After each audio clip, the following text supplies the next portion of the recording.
Hello and welcome. My name is TyrionLanstr. Alright folks, today we're going to be diving right back into the Siege of Winterfell, taking a look at a few more commanders. So for this video, we're going to be specifically looking at the legendary commanders. If you haven't unlocked them, they'll be here at the bottom where they are for me. Basically, I'm classifying legendary commanders as all of the super expensive ones that cost like 1,000 black diamonds to unlock them. So that's Jon Snow, Diana, Sandor, Daenerys Targaryen, Peter Baelish, Cersei Lannister.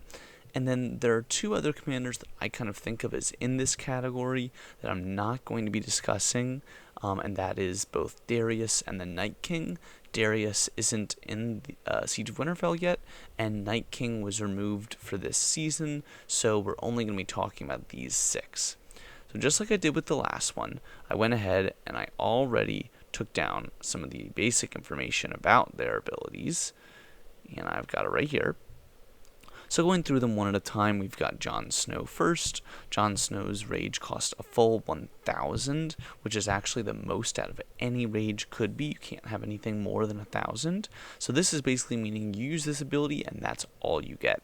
But you do get a lot out of it. You reduce all normal attack and skill damage that's coming in by 80%. You're also going to increase your counterattack damage by 150%, and you do a little bit of infantry health increase for 4 seconds. 300%, nothing crazy. I think that, on the whole, this is a pretty good ability. I mean, considering it's 1,000 rage, of course it's going to be, and it's a, top commander. I'll say that I don't think it seems overwhelming or crazy. I don't think that the 80% means that essentially only 20% of the damage will hit. I believe it is the same percentage as everything, which means just it's 80% less than it would have been, which is definitely not a ton. And same thing with counterattack damage by 150%. Counterattack's great. Getting a bonus 150% damage is very, very good, but I don't know that that is going to be game altering in terms of this ability. Definitely a very strong one, but I don't think necessarily overpowered. Next, we're looking at Diana. Diana is kind of the healer of this group. Basically, for 800 rage, you get to recover some wounded troops at a coefficient of 1,000. Additionally, she removes all control effects in a circular area, which affects up to 3 targets, and it gives immunity to all control status effects for 4 seconds. So this to me means that, anytime there's something where it is lessening the damage that your troops are dealing, or if it is a control effect of some kind, maybe like it's a bleed effect that we'll get into shortly, anything like that, it'll cleanse that, take it off, make those troops totally clean and unaffected by it for up to 4 seconds. So definitely a good ability. I was honestly a little surprised, just because this to me feels like a not great version of a healer, considering it's 800 rage. Definitely not anything crazy for it. Comparing this to Marjorie, who is 650 rage, where we're getting a larger heal, and you're also getting some increase to the skill damage. So I don't know, definitely was a little bit underwhelmed by Diana, but I will admit it's important to remember you do also get the benefit of their passive stats, and in Diana's case, that's 400% spear attack. So definitely not something to, stick up your nose at. For Jon Snow, just to be clear, that was 200% of all the combat stats. Again, it's always 8 times whatever you get. Because Diana's third passive ability has to do with counters, they didn't include it in Siege of Winterfell. So you only get the spear attack and the total defense. But moving on to Sandor Clegane, we'll see Sandor Clegane's ability also costs 800 rage. He just deals a base 2,500 skill damage, and then he also reduces the enemy rage by 300. Reducing the enemy rage is definitely very good. It means they have less chances to use their abilities. Definitely great. A 2,500 coefficient skill damage is pretty strong as well.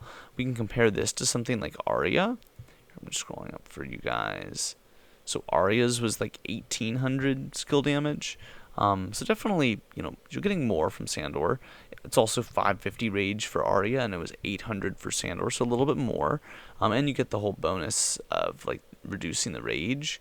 But again, for a kind of a top commander, definitely not anything absurd or crazy, but I do expect that is going to be a big hit. 2,500 feels like it's probably going to be a lot and going to do a lot of damage in that one strike. Alright, next up we have Daenerys Targaryen. Daenerys Targaryen's ability also costs 1,000 rage, so just like Jon Snow, once you use this, you're not using anything else. It'll take up all of your rage. This is where you get into the bleed effect. You inflict the bleed on enemy troops in a circular area, and it causes them to take damage at a coefficient of 700 every second for 6 seconds.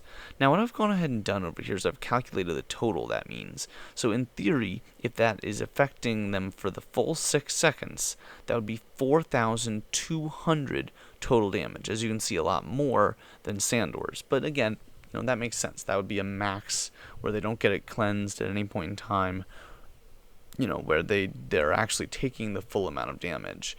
And you're not getting the rage reduction. But the trade-off is that this can affect up to 3 enemy troops. That's huge. I mean, that is, kind of multiplying how much damage you're doing by 3. So definitely a very considerable effect. I think that the tough thing to know is just what exactly the skill damage coefficient exactly means damage-wise. Like a damage coefficient of 700, we don't know a ton more about what more that means. I just went ahead and multiplied it by 6 to get the 4,200 number because it's for 6 seconds. But okay, let's move on to Peter Baelish. Peter Baelish, his ability costs 850 rage. It basically reduces normal attack, counterattack, or skill damage by 70% for 5 seconds. And that's it. Just, kind of a protect spell type of thing. 70% is very solid. It's a little bit less than Jon, but also the ability itself costs a little bit less. And I think the important thing, though, is that this is going to affect up to 3 targets. So up to 3 allies can be protected by this for a full 5 seconds. Okay, last but not least, we get to Cersei Lannister. So Cersei Lannister's ability also costs 800. And what it says is that it creates another one of those circular areas. It lasts for 6 seconds. And enemy troops that are in that area will take skill damage for every second up to 600. So doing some quick math, if they're in the area for a full 6 seconds, it's a total of 3,600 of that damage coefficient, skill damage, whatever. And then again, up to 3 different opponents. So this is very similar to the Daenerys ability, in my opinion. The biggest difference to me is that Cersei Lannister's appears to be an area, meaning that, like, if a troop leaves it, they stop taking damage, but if they enter it, a new one could. And Daenerys is going to inflict it on them, and then those specific troops will take it for that 6 seconds, regardless of where they go. So it kind of depends on how much your enemies are moving, which one is better for you, and it depends whether you want to kind of try to really focus down on one specific person, or if you just want to attack anyone in this area. So definitely some interesting abilities here. Let's take a second now to kind of comprehend what this means and what goes well together. So at its base, these are definitely not similar to their awakening abilities in terms of the overlap that they have with other commanders. I don't think that's the intention for Siege of Winterfell. I think that in this, you're really supposed to just send your strongest and go for it.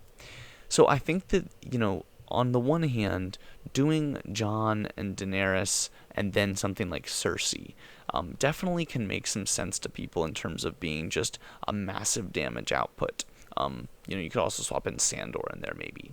But I think that it's just so expensive that's probably not as advantageous as kind of dividing them up between your 3 regiments. I think that that's where I would probably land on, is doing, if I have all these commanders unlocked, doing Jon in one, Daenerys in one, and then maybe either Cersei or Sandor in the other. And that way I'm kind of dividing up my really high rage cost abilities and my heavy damage output abilities.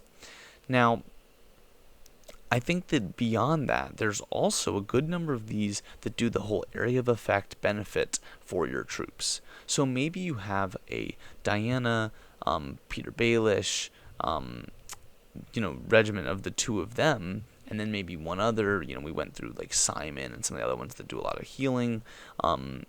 But you can use those two to kind of help aid your other troops. It seems like they're going to do a ton of help for those in terms of reducing the attacks from Peter Baelish and giving a big heal and removing control effects for allies with Diana. So definitely some really helpful abilities coming from those two, but I think they probably don't synergize quite as well with, Jon or Daenerys or Sandor or Cersei, because in the case of one of the other four, you want to be using those abilities as much as you can to get a high damage output. Diana and Peter aren't going to be doing any damage, and they're going to be a high rage cost that isn't going to synergize quite as well. So I hope that helps and makes some sense. I want to also include, my old one that was based on the paid non-legendary commanders, just to really quickly give some context. Like, there are no abilities that are over 700 here. So when you talk about that 800 cost, pretty much baseline for the legendary ones, it is considerably more expensive in terms of the rage cost to utilize those abilities. So I would recommend kind of sprinkling them in. Don't have one that just takes so long to get through it. Just imagine like you're kind of wasting it if you have Jon and Daenerys together, because it moves so much slower to do a full 1000 rage each time you want to use an ability versus pairing them with some of these cheaper ones, maybe a few 500s, and then you're able to grind through it much quicker and get back to that good Jon or Daenerys or whatever else ability, and you can use it more often. So I hope this helped. I hope this made some sense to people. I will be doing my final video about the Siege of Winterfell commanders on free-to-play commanders next, but I hope this helped. If you do use legendary commanders, then I hope this helped you, and if you don't, I hope this gave you an idea of what exactly it is you're missing out. And I guess until next time, folks, my name is TyrionLanstr, so I'll see you then.